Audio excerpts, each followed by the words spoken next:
Once upon a time, in a land far away, there lived a kind and beautiful princess named Snow White. Her skin was as white as snow, her lips as red as roses, and her hair as black as ebony.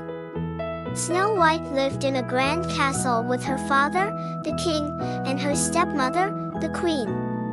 The queen was vain and jealous of Snow White's beauty and consulted her magic mirror daily. "Mirror, mirror, on the wall, who is the fairest of them all?" the queen would ask. For years, the mirror always answered, "You, my queen, are the fairest of them all." But one day, the mirror replied, "Snow White, with her beauty so rare, is now the fairest of the fair." Enraged and consumed with jealousy, the queen ordered her huntsman to take Snow White into the forest and kill her. "Bring me her heart as proof," she demanded. The huntsman, however, could not bring himself to harm the innocent princess. Instead, he let her go and brought back a deer's heart as a deceitful proof.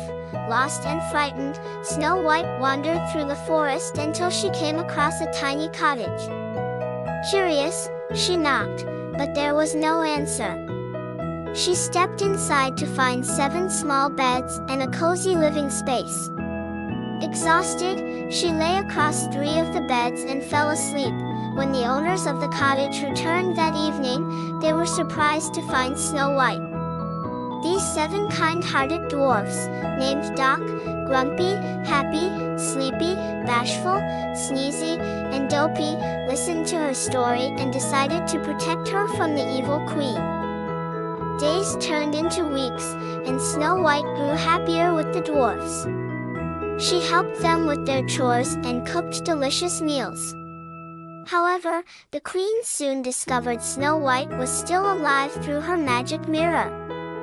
Furious, she devised a plan to kill Snow White herself.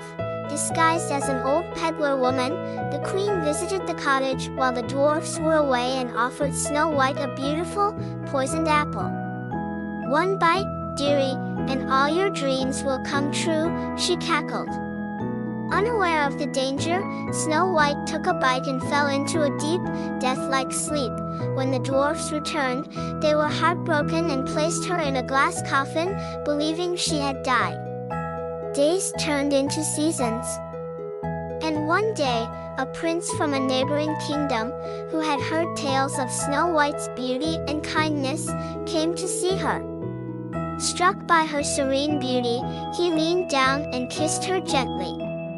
To everyone's amazement, Snow White awoke, breaking the spell with true love's kiss. Overjoyed, the dwarfs celebrated as the prince asked Snow White to marry him. She agreed, and together they returned to his kingdom. The wicked queen, upon learning of Snow White's revival and marriage, was consumed by her own evil and vanished from the kingdom forever. Snow White and the prince ruled with kindness and wisdom, and the dwarfs were frequent guests at the castle. They all lived happily ever after, their hearts forever bound by the ties of friendship and love. The end.